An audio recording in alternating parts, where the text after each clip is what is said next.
जयपुर नाम के एक छोटे से गांव में मोहन नाम का एक गरीब लड़का रहता था। उसके परिवार में उसके साथ उसके बूढ़े माता पिता रहते थे। सोहन का परिवार बहुत ही गरीब था। उनके पास ना तो कोई जमीन थी, नहीं खाने के लिए कोई साधन था। सोहन दिन भर मजदूरी करता और उससे जो कुछ भी कमा पाता उसी से अपने पूरे परिवार का पेट भर लेता। यह देखकर सोहन के माता पिता बहुत दुखी होते। हमारे पास ना अपना घर है और ना ही अपनी कोई जमीन। हमारा बेटा दिन भर दूसरों के खेतों में मजदूरी करता है और उसके बदले भी उसे बहुत कम पैसे मिलते हैं। हम दोनों अपने बेटे पर बोझ बन रहे हैं। परेशान मत हो रीमा, हमारा बेटा बहुत मेहनती है, भगवान सब देख रहा है। सोहन ने कभी किसी के साथ गलत नहीं किया, वह ईमानदारी से मेहनत करता है। उसने बचपन से बहुत परेशानियां देखी है पर उसने कभी हार नहीं मानी। एक दिन हमारा बेटा भी बहुत धन कमाएगा और उसकी सारी परेशानियां दूर हो जाएंगी। सोहन हमेशा सोचता था कि आज भले ही उसकी किस्मत उसका साथ ना दे रही हो, पर उसे यकीन था कि अगर वह मेहनत करता रहेगा तो एक दिन उसका भाग्य भी बदलेगा और उसकी सारी परेशानियां खत्म हो जाएंगी। एक दिन सोहन लालाराम जमींदार के खेत पर काम कर रहा था। लालाराम पास के एक पेड़ के नीचे बैठा था। सोहन अपने काम में लगा हुआ था। तभी उसने देखा कि लालाराम बहुत ही उदास है और गहरी चिंता में डूबा हुआ है। लालाराम को उदास देख मोहन तुरंत लालाराम के पास गया और बोला, क्या हुआ मालिक, आप बहुत उदास लग रहे हैं। मुझे ऐसा लग रहा है जैसे आप किसी गहरी चिंता में हैं। कुछ हुआ है? मुझे बताइए, क्या पता मैं आपकी कोई सहायता कर सकूं।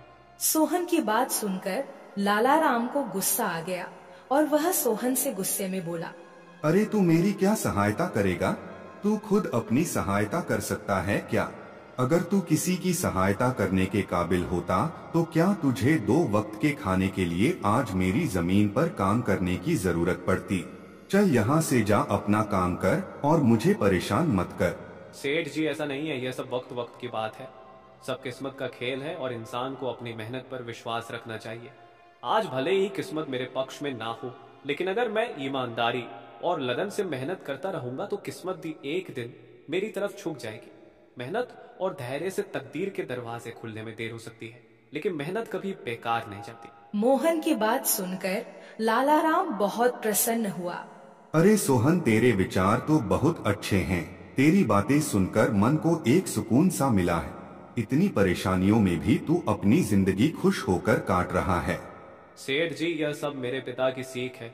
जब भी मैं किसी चीज के लिए अपने पिता से जिद करता था तो मेरे पिता हमेशा मुझे यही समझाते थे, बेटा सोहन, हमारे पास इतना धन नहीं है कि मैं तेरी हर इच्छा पूरी कर सकूं, लेकिन एक बात हमेशा याद रखना, जिंदगी भी मौसम की तरह होती है।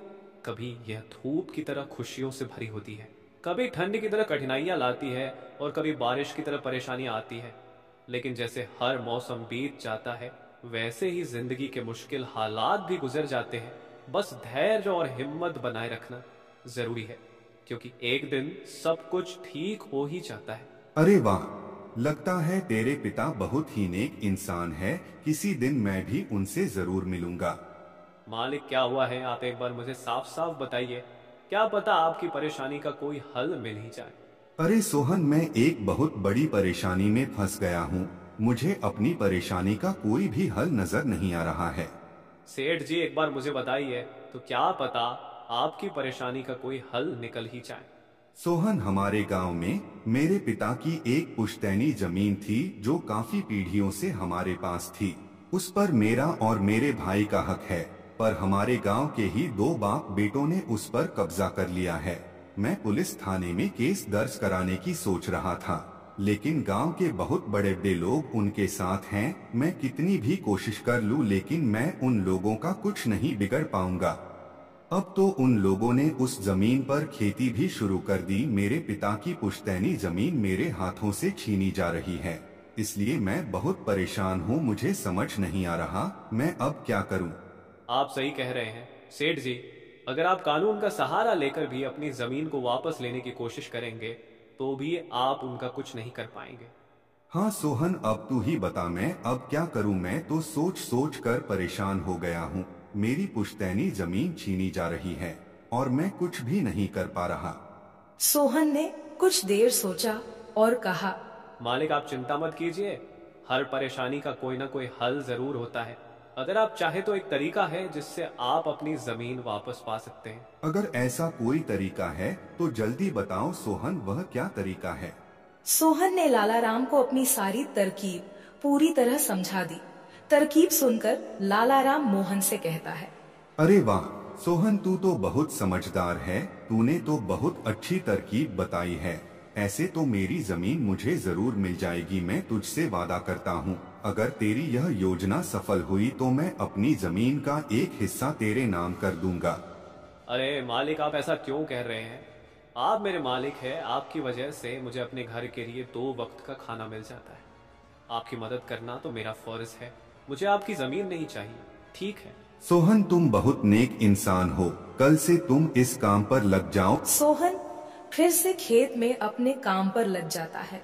अगले दिन सोहन जगत और विनोद नाम के उन बाप बेटों के पास पहुंच जाता है जिन्होंने लाला राम की जमीन पर कब्जा कर रखा था। नमस्कार सेठ जी, मैं यहाँ से गुजर रहा था तो पास के लोगों ने बताया कि आपके यहाँ काम के लिए मजदूर की जरूरत है। क्या आपके यहाँ मुझे भी कोई काम मिल सकता है? अरे अरे, कौन हो तुम? तुमसे किसने कह दिया कि यहाँ मजदूर की जरूरत है? यहाँ किसी मजदूर की जरूरत नहीं है। सेठ जी, मैं एक मजदूर हूँ। पास ही के गांव में रहता हूँ, काम की तलाश में इधर उधर भटक रहा हूँ। हर दिन कहीं ना कहीं काम मिल जाता है, बस उसी काम को करके अपना पेट पालता हूँ। कभी खेती कर लेता हूँ तो कभी कोई मजदूरी। यह तो ठीक है, पर हमारे यहाँ फिलहाल कोई काम नहीं है। सेठ जी, मैंने तो सुना है कि आप लोग इस गांव के सबसे बड़े जमींदार हैं।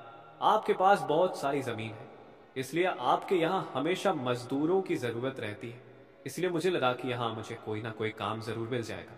अरे भाई, मैंने कहा ना, यहाँ किसी भी मजदूर की जरूरत नहीं है। इसका मतलब लाला राम सेठ आपके बारे में सही कह रहे थे?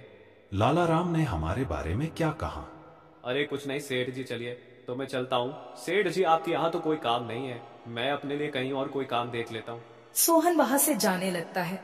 तभी जगत विनोद ने सोहन को रोककर यह पता लगाने के लिए बोलता है कि लाला राम ने सोहन को उन लोगों के बारे में क्या बताया है। अरे भाई, इधर आओ, शायद तुम्हारे लिए हमारे पास एक काम है। सोहन तुरंत उनके पास चला गया और बोला, धन्यवाद सेठ जी, बताइए क्या काम है? आप जो भी काम बोलेंगे मैं हर काम करने के लिए तैयार हूँ। आखिर बूढ़े माँ बाप का पेट पालना है। अरे सब्र रखो, काम तो हम तुम्हें बता ही देंगे। पहले यह बताओ कि लाला राम हमारे बारे में क्या कह रहा था।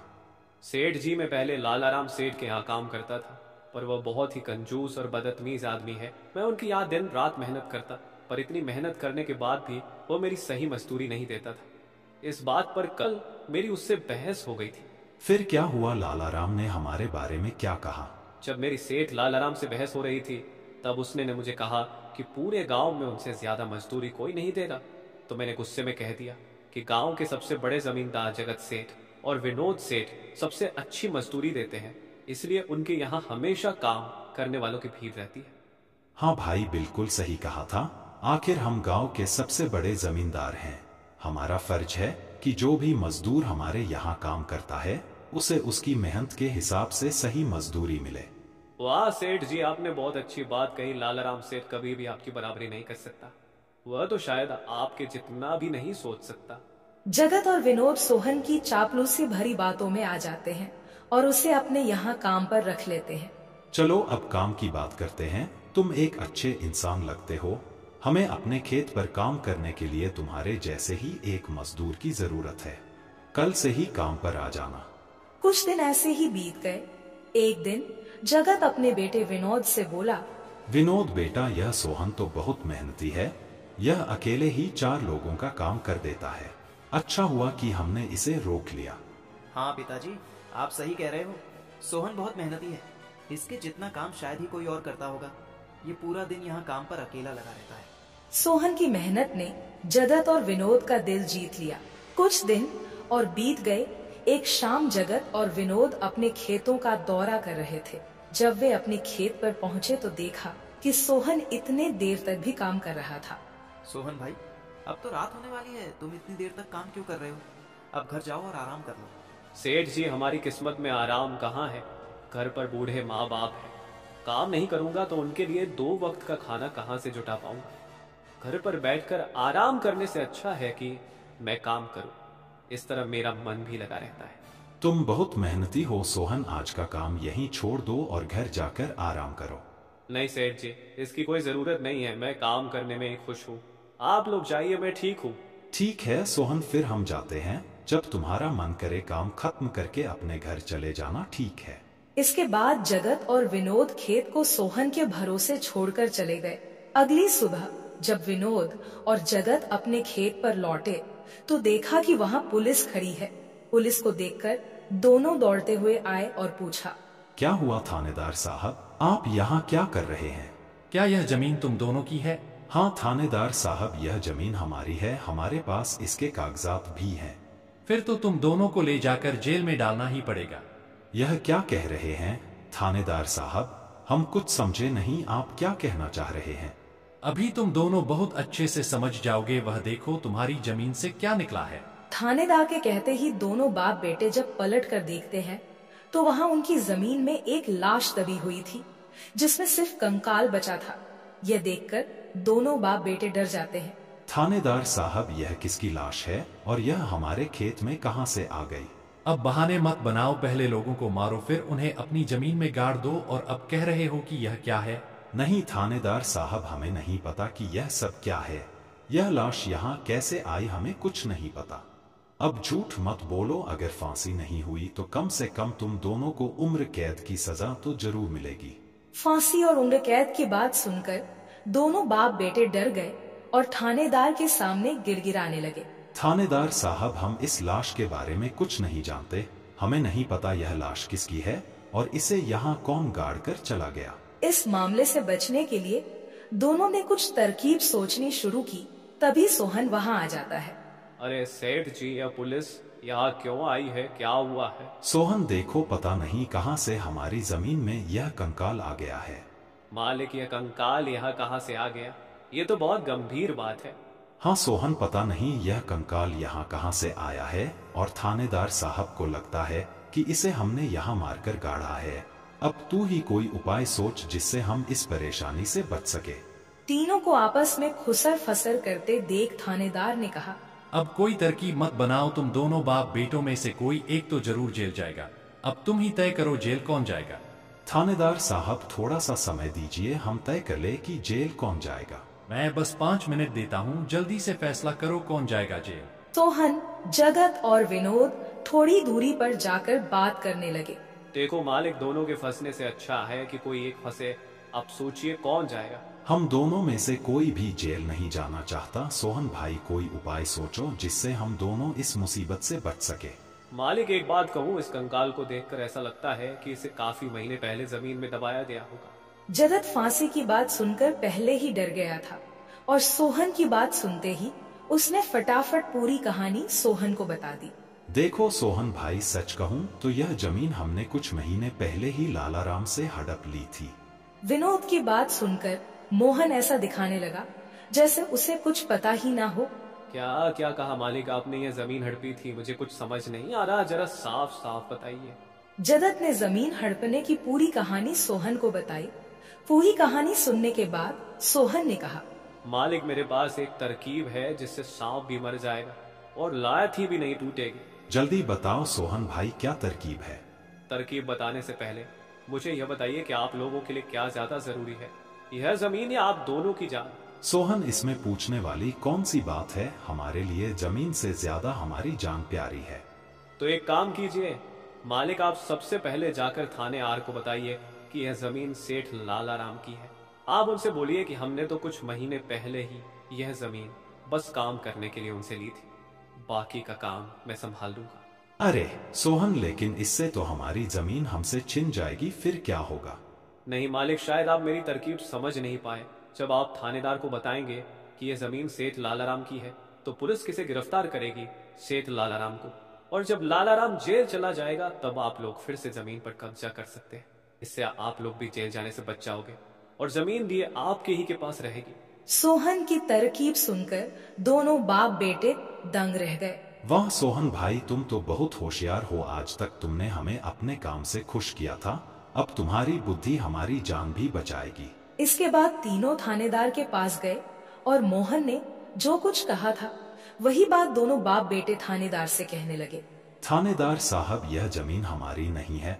हमने कुछ महीने पहले ही काम करने के लिए यह खेत लालाराम सेठ से लिया था।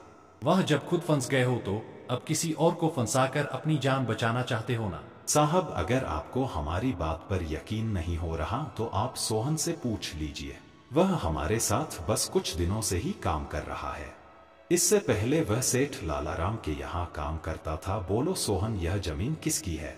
थानेदार साहब, ये जमीन सेठ लालाराम की है।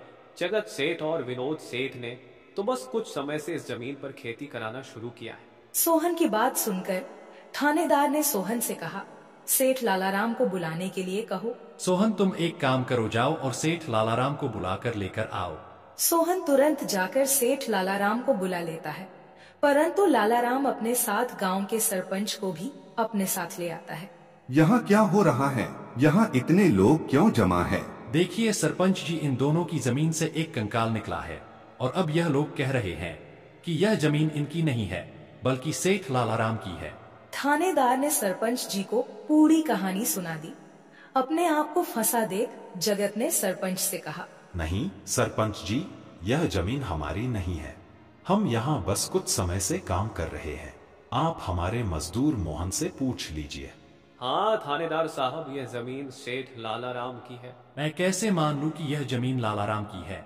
हमारे यहाँ का थानेदार तो कह रहा था कि इस जमीन पर कोई केस चल रहा है और इस जमीन पर तुम्हारा कब्जा था, और अब तुम कह रहे हो कि यह जमीन लालाराम की है। नहीं साहब, हमने लालाराम के साथ धोखा किया था। हम बस इस जमीन को हड़पना चाह रहे थे, लेकिन अब हमें यह जमीन नहीं चाहिए। अगर आप चाहें तो हम केस भी वापस ले लेंगे। थानेदार साहब, आप जाइए, बाकी का काम अब हम संभाल लेंगे। सरपंच के कहने पर थानेदार वहाँ से चला जाता है। सरपंच ने लालाराम से कहा, अब बताओ, यह कंकाल यहाँ कैसे आया? तुमने किसे मारकर यहाँ गाड़ा है? अरे साहब, यह तो नकली कंकाल है। इन दोनों ने मिलकर मेरी जमीन हड़प ली। मैंने और मोहन ने मिलकर यह तरकीब सोची थी ताकि इन दोनों से सच निकलवा सके। लालाराम की बात सुनते ही दोनों बाप बेटों के पैर तले जमीन खिसक गई। यह हम दोनों की साजिश थी, इन लोगों के मुंह से सच निकलवाने के लिए। सोहन को इस योजना में शामिल देखकर दोनों बाप बेटों को समझ आ गया कि यह सब सेठ लालाराम और मोहन की मिली भगत थी। दोनों बाप बेटों के पास अपनी गलती मानने के सिवा कोई चारा नहीं था। हमें माफ कर दीजिए सरपंच जी, हम लालच में आ गए थे। हमें माफ कर दीजिए। हम आज के बाद यह गलती कभी नहीं करेंगे और यह जमीन भी सेठ लालाराम को वापस दे देंगे। जगत और विनोद दोनों सरपंच और सेठ लालाराम से माफी मांगने लगे। दोनों को इतना गिड़गिड़ा देख लालाराम ने उन्हें माफ कर दिया। सरपंच ने भी उन्हें जेल नहीं भेजा और सेठ लालाराम ने अपना केस वापस ले लिया। लालाराम के केस वापस लेने के बाद सरपंच जी भी वहाँ से चले जाते हैं। धन्यवाद सेठ लालाराम जी, आपने हमें माफ कर दिया। आज के बाद हम ऐसी गलती कभी नहीं करेंगे। ठीक है जगत, कोई बात नहीं, मैंने तुम्हें माफ किया। बस याद रखना कि एक जमीन के टुकड़े के लिए तुम अपनों के साथ कभी गलत नहीं करना। बुरे समय में तुम्हारे अपने ही तुम्हारे साथ खड़े होंगे।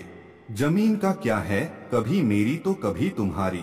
आखिर में सेठ लालाराम ने सोहन को जमीन का एक हिस्सा दे दिया और उसे जमीन का मालिक बना दिया। सोहन, जैसा कि मैंने वादा किया था, जिस जमीन पर तुम काम कर रहे थे, आज से वह जमीन तुम्हारी है और अब तुम उसके मालिक हो। नहीं मालिक, इसकी कोई जरूरत नहीं है। याद करो सोहन, तुमने मुझसे क्या कहा था? बस मेहनत करते रहो, एक दिन तकदीर का दरवाजा जरूर खुलेगा। तो समझो तुम्हारी तकदीर का दरवाजा खुल चुका है और अब तुम भी जमीन के मालिक हो। अब से तुम्हें किसी और के यहाँ काम करने की जरूरत नहीं पड़ेगी। इस तरह मोहन ने अपनी मेहनत और बुद्धि से सेठ लालाराम को उसकी जमीन वापस दिलाई और दोनों ठगी करने वाले बाप बेटों को भी सबक सिखाया। इस तरह मोहन ने अपनी मेहनत और चतुराई की मदद से अपनी फूटी किस्मत बदल दी और अब वह भी एक बड़ी जमीन का मालिक बन गया था।